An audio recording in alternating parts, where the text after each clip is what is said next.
cahaya hidupku.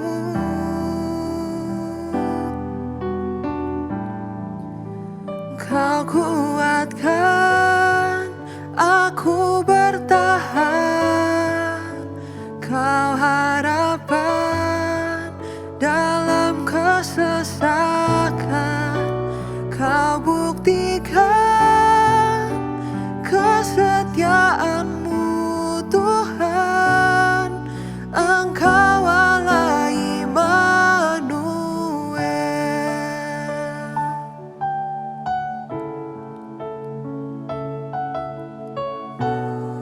Bapa, kami datang. Bapakku datang untuk menyembah. Ku nyatakan Kau yang bertahta dalam lemah. Kau sempurna, Kau cahaya bagiku.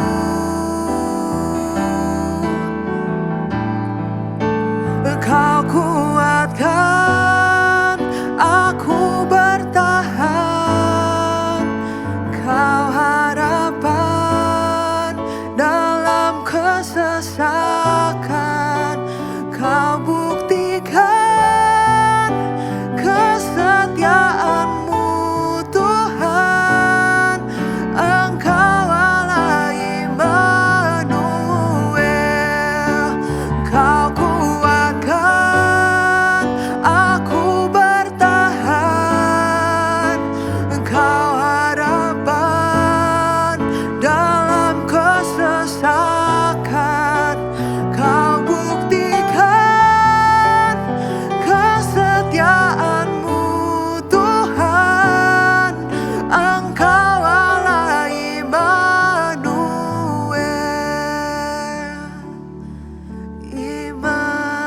Immanuel, Immanuel, Engkau besertaku.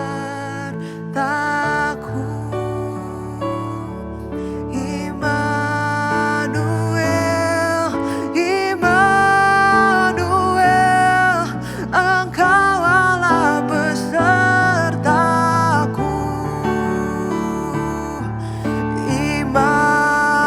Immanuel,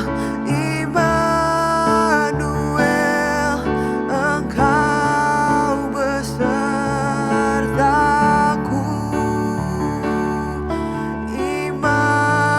Immanuel, Immanuel, Engkau Allah besertaku. Kau kuatkan aku bertahan. Kau harapan dalam kesesakan.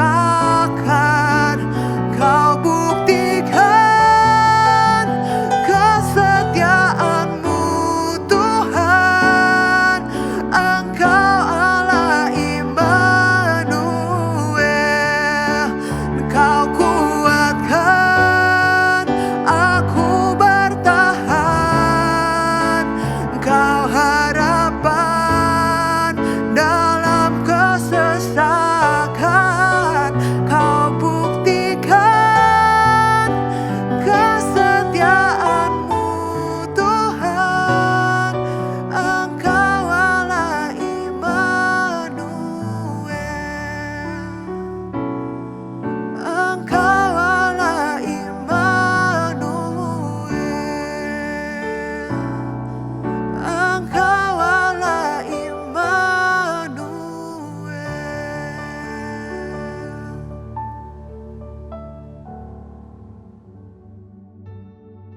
Shalom, saudaraku yang dikasih oleh Tuhan. Saat ini mari kita merenungkan akan firman Tuhan di dalam kitab 2 Raja-Raja 22 ayat yang kedua yang berkata demikian. Ia melakukan apa yang benar. Ia di sini adalah cerita tentang Yosua, seorang raja muda yang dipilih oleh Tuhan untuk memimpin bangsa Israel. Ia melakukan apa yang benar di mata Tuhan dan hidup sama seperti Daud bapa leluhurnya dan tidak menyimpang ke kanan ataupun ke kiri. Raja Yosua naik tahta di usia yang masih sangat muda. Usia yang 8 tahun saat itu. Ia tumbuh di lingkungan yang rusak karena warisan dari kakeknya yang bernama Manasye dan ayahnya yang bernama Amon yang menyembah berhala. Namun di sini kita bisa mempelajari ada 3 hal penting bagaimana Yosua tetap mempertahankan hidupnya benar di mata Tuhan. Yang pertama, Yosua melakukan apa yang benar di mata Tuhan. Yosua tidak mencari popularitas atau sekedar menyenangkan hati rakyatnya saja. Standar hidupnya bukan apa yang benar di mata dunia, melainkan apa yang benar di mata Tuhan. Ada sebuah ilustrasi yang baru saja saya baca tentang seorang anak muda yang melakukan kesalahan di dalam tokonya. Ya, karena kelelahan, anak muda ini yang bertindak sebagai seorang kasir di salah satu supermarket, ya, dia salah mengembalikan uang kembalian kepada pembelinya. Dia salah mengembalikannya, dia mengembalikan dalam jumlah yang lebih besar dari yang seharusnya dia kembalikan. Nah, ya, dan si anak orang lain yang menerima pengembalian ini ada 2 pilihan bagi orang ini. Dia diam saja, ya, pura-pura tidak mengetahui kesalahan itu, atau justru dia mengembalikan kelebihan uang yang dia terima. Nah, disinilah tantangan kehidupan yang seringkali kita juga alami. Ya, ketika kita diperhadapkan pada 2 kenyataan, satu hal yang benar dan satu yang tidak benar, mana yang harus kita pilih? Ya, dari Yosua kita bisa belajar, ternyata Yosua tetap memilih hal yang benar. Ya, karena dia menjadi orang yang takut akan Tuhan. Yang kedua, kita bisa mempelajari dari Yosua ini adalah Yosua belajar hidup menjadi teladan yang tepat. Yosia dikatakan hidup benar sama seperti Daud bapa leluhurnya. Padahal ayah kandungnya sendiri adalah contoh yang buruk. Yosia memilih untuk tidak mengikuti jejak ayahnya, melainkan mencari figur teladan yang takut akan Tuhan seperti Daud leluhurnya. Saudaraku yang dikasihi oleh Tuhan, kita tidak bisa memilih keluarga di mana kita dilahirkan, tapi kita bisa memilih menjadi siapa yang akan menjadi teladan bagi iman kita. Jangan jadikan masa lalu yang kelam, ya, di dalam keluarga kita sebagai alasan untuk kita hidup jauh dari Tuhan. Yang ketiga yang kita bisa pelajari dari kehidupan Yosia tidak menyimpang ke kanan atau ke kiri. Yosia memiliki integritas yang tegak lurus. Tidak menyimpang berarti ia tetap fokus kepada jalan Tuhan, baik saat sedang diberkati maupun sedang ada dalam tekanan. Ia tidak berkompromi dengan dosa. Demikian juga walaupun sesaat seringkali kita menyimpang ke kanan menjadikan hidup yang paling suci, atau mungkin menyimpang ke kiri menjadikan terlalu berkompromi dengan dosa. Yosia mengajar kita untuk tetap jalan di tengah, berlandaskan akan firman Tuhan. Hidup yang benar tidak ditentukan oleh usia atau latar belakang kehidupan kita, melainkan oleh keputusan untuk setia kepada Tuhan secara konsisten. Demikianlah renungan firman Tuhan pagi hari ini. Tuhan memberkati kita semua. Shalom. Mari kita satu dalam doa. Bapa di dalam surga, terima kasih untuk kebenaran firman-Mu yang kami dapatkan saat ini. Jadikan setiap kami bukan hanya pendengar-pendengar biasa, tapi pelaku-pelaku dari kebenaran firman Tuhan. Dalam nama Yesus kami berdoa. Amin. Tuhan berkati. 2 Raja-Raja 22. Yosia, Raja Yehuda, Kitab Taurat ditemukan kembali. Yosia berumur 8 tahun pada waktu ia menjadi raja dan 31 tahun lamanya ia memerintah di Yerusalem. Nama ibunya ialah Yedida binti Adaya dari Boskat. Ia melakukan apa yang benar di mata Tuhan dan hidup sama seperti Daud, bapa leluhurnya, dan tidak menyimpang ke kanan atau ke kiri. Dalam tahun yang ke-18 zaman Raja Yosia, maka Raja menyuruh Safan bin Azalia bin Mesulam, panitera itu, ke rumah Tuhan. Katanya, "Pergilah kepada Imam Besar Hilkiah Suruhlah ia menyerahkan seluruh uang yang telah dibawa ke dalam rumah Tuhan yang telah dikumpulkan dari pihak rakyat oleh penjaga-penjaga pintu. Baiklah itu. Diberikan mereka ke tangan para pekerja yang diangkat untuk mengawasi rumah Tuhan, supaya diberikan kepada tukang-tukang yang ada di rumah Tuhan untuk memperbaiki kerusakan rumah itu, yaitu kepada tukang-tukang kayu, tukang-tukang bangunan dan tukang-tukang tembok, juga bagi pembelian kayu dan batu pahat untuk memperbaiki rumah itu. Tetapi tidak usahlah mengadakan perhitungan dengan mereka mengenai uang yang diberikan ke tangan mereka, sebab mereka bekerja dengan jujur. Berkatalah Imam Besar Hilkia kepada Safan, panitera itu, telah kutemukan kitab Taurat itu di rumah Tuhan. Lalu Hilkia memberikan kitab itu kepada Safan, dan Safan terus membacanya. Kemudian Safan, panitera itu, masuk menghadap raja, disampaikannyalah kabar tentang itu kepada raja.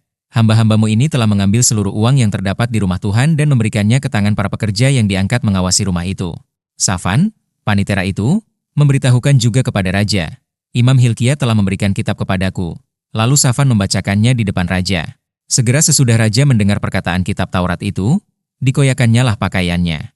Kemudian raja memberi perintah kepada Imam Hilkia, kepada Ahikam bin Safan, kepada Ahbor bin Mika, kepada Safan, panitera itu, dan kepada Asaya, hamba raja, katanya, "Pergilah, mintalah petunjuk Tuhan bagiku, bagi rakyat dan bagi seluruh Yehuda, tentang perkataan kitab yang ditemukan ini, sebab hebat kehangatan murka Tuhan yang bernyala-nyala terhadap kita, oleh karena nenek moyang kita tidak mendengarkan perkataan kitab ini dengan berbuat tepat seperti yang tertulis di dalamnya." Maka pergilah Imam Hilkia, Ahikam, Ahbor, Safan dan Asaya kepada Nabi Hulda, istri seorang yang mengurus pakaian-pakaian, yaitu Salum binti Kwa bin Harhas. Nabiya itu tinggal di Yerusalem, di perkampungan baru. Mereka memberitakan semuanya kepadanya. Perempuan itu menjawab mereka, "Beginilah firman Tuhan, Allah Israel, katakanlah kepada orang yang menyuruh kamu kepadaku. Beginilah firman Tuhan, sesungguhnya aku akan mendatangkan malapetaka atas tempat ini dan atas penduduknya, yakni segala perkataan kitab yang telah dibaca oleh Raja Yehuda, karena mereka meninggalkan aku dan membakar korban kepada Allah lain dengan maksud menimbulkan sakit hatiku dengan segala pekerjaan tangan mereka. Sebab itu kehangatan murkaku akan bernyala-nyala terhadap tempat ini dengan tidak padam-padam. Tetapi kepada Raja Yehuda, yang telah menyuruh kamu untuk meminta petunjuk Tuhan, harus kamu katakan demikian, beginilah firman Tuhan, Allah Israel, mengenai perkataan yang telah kau dengar itu, oleh karena engkau sudah menyesal dan engkau merendahkan diri di hadapan Tuhan pada waktu engkau mendengar hukuman yang kufirmankan terhadap tempat ini dan terhadap penduduknya, bahwa mereka akan mendahsyatkan dan menjadi kutuk, dan oleh karena engkau mengoyakkan pakaianmu dan menangis di hadapanku, aku pun telah mendengarnya, demikianlah firman Tuhan. Sebab itu, sesungguhnya aku akan mengumpulkan engkau kepada nenek moyangmu, dan engkau akan dikebumikan ke dalam kuburmu dengan damai, dan matamu tidak akan melihat segala malapetaka yang akan kudatangkan atas tempat ini. Lalu mereka menyampaikan jawab itu kepada raja.